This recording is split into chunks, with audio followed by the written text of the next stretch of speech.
Это простой и быстрый вариант завтрака или ужина. Он получается легким, сытным и при этом очень вкусным. Из простых продуктов буквально за 5 минут подготовки вы получаете полноценное блюдо, которое съедят за минуту. Уверена, что этот рецепт пригодится всем, кто любит быстрые завтраки и полезные блюда. Сегодня приготовим омлет с овощами. И я покажу все шаги так, чтобы получилось идеально даже у тех, кто готовит первый раз. Для этого рецепта беру 4 средних яйца. У меня сковорода 24 см, и этого количества вполне хватит, чтобы получился большой и пышный омлет. Разбиваю яйца в глубокую миску, добавляю немного соли и перемешиваю венчиком. Чтобы масса стала еще более мягкой, кладу примерно 50 грамм сметаны. Кстати, если вы следите за калориями и готовите по принципам ПП, можно заменить сметану на йогурт без сахара или даже на кефир. Список продуктов для этого рецепта, как всегда, вы найдете в описании под этим видео. Перемешиваю снова венчиком и добавляю овощи. Первый – помидор. Нарезаю его кубиком и отправляю в миску к яйцам.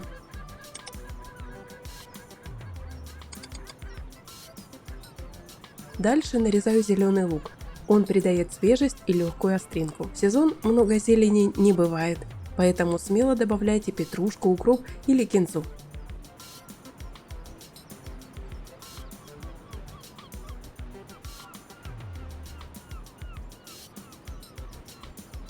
Петрушку мелко нарезаю и также отправляю в миску.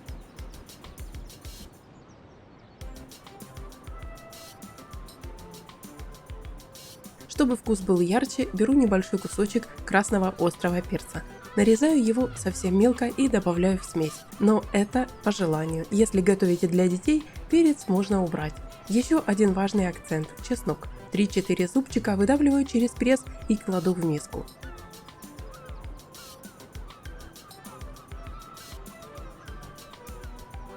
Теперь, внимание, сюда же добавляю 2 столовые ложки муки. Многие удивляются, зачем она в омлете, но именно мука делает текстуру более плотной, а кусочки овощей равномерно распределяются в тесте. Перемешиваю и пока отставляю миску в сторону. Теперь займемся овощами. Беру одну среднюю морковь, натираю ее на крупной терке.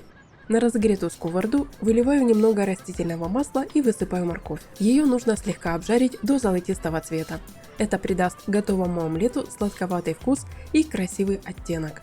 Многие этот шаг пропускают, но я советую не лениться, так блюдо получается в разы вкуснее. Теперь добавляю рис, у меня он уже отварной и рассыпчатый. Это очень удобно. Если у вас остался рис от ужина или гарнира, используйте его. Отличный способ сэкономить время и продукты. Добавляю рис в сковороду, к моркови и буквально пару минут прогреваю на огне вместе, перемешивая. Этот шаг превращает обычный омлет в настоящую запеканку на сковороде, сытную и ароматную. Вот теперь самое главное. Сверху выливаю яичную смесь с овощами. Перемешивать уже не нужно. Просто равномерно распределяю все по сковороде. Огонь оставляю на минимальный. В уголки сковороды кладу несколько кусочков сливочного масла. Оно растает и даст омлету приятный вкус и золотистый цвет.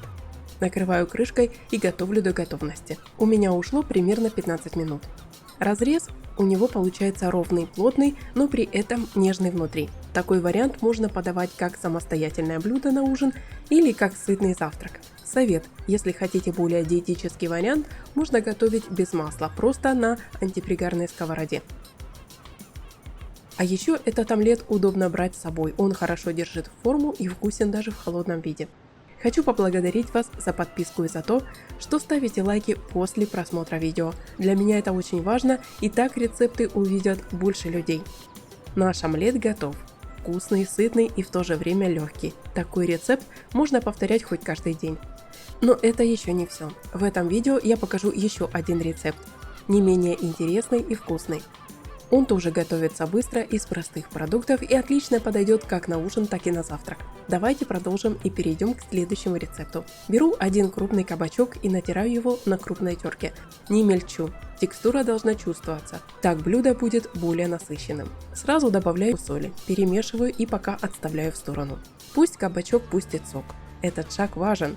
Если сразу жарить кабачок, он выделит жидкость уже в сковороде и получится каша. А так все будет идеально. Кстати, напишите в комментариях, у кого какие любимые рецепты с кабачком. Спасибо вам за то, что делитесь и поддерживаете канал. Теперь займемся основой. В отдельную миску вбиваю 4 крупных яйца. Разбиваю их и слегка взбалтываю венчиком. Яйца здесь играют роль связки, поэтому достаточно просто перемешать. Этот рецепт можно смело отнести к ПП. Минимум продуктов, все легко усваивается. Дальше беру 2 небольшие моркови, натираю их тоже на крупной терке и сразу добавляю к яйцам. Возвращаемся к кабачку. Он уже пустил сок, аккуратно отжимаю руками. Наша задача убрать только лишнюю жидкость. Перекладываю его в миску к моркови и яйцам. Теперь добавим специи. У меня прованские травы. Люблю их за мягкий и ненавязчивый аромат. Они отлично сочетаются с овощами и придают блюду нотку средиземноморской кухни. Главное, выбирайте смесь без соли, чтобы самим контролировать вкус. Перемешиваю все вместе и основа готова. Разогреваю сковороду диаметром 24 см. Добавляю немного масла для жарки и выкладываю овощную смесь. Разравниваю ровным слоем, накрываю крышкой и ставлю на самый маленький огонь. Здесь важно не спешить.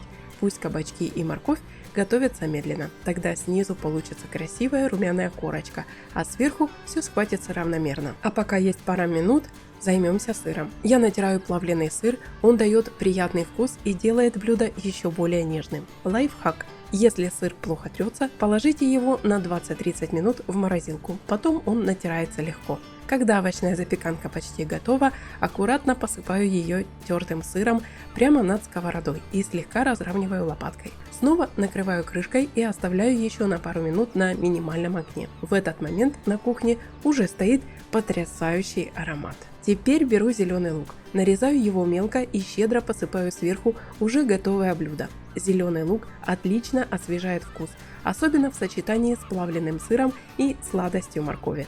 И вот все готово. Можно подавать прямо на сковороде или аккуратно переложить на тарелку. Получается очень вкусный и при этом простой рецепт. Жареные кабачки с овощами и сыром, которые можно есть и горячими, и в холодном виде. Кстати, это отличный вариант для завтрака или быстрого ужина. Все делается в одной сковороде. Буквально за 5 минут подготовки без сложных техник. Все легко повторить. И результат действительно радует. Кабачки остаются сочными, морковь дает мягкую сладость, яйца держат форму, а сыр добавляет ту самую аппетитную нотку. Я уверена, такой рецепт понравится тем, кто следит за питанием, и тем, кто просто ищет, что приготовить быстро и вкусно. ПП-рецепты ведь не обязательно должны быть скучными. Иногда достаточно взять кабачок, яйца, немного сыра и получится великолепное блюдо. Если вы уже готовили кабачки на сковороде, поделитесь своими идеями в комментариях. Может, вы добавляете другие специи или используете любимый соус? Другим зрителям будет интересно почитать и попробовать новые варианты. Приятного аппетита!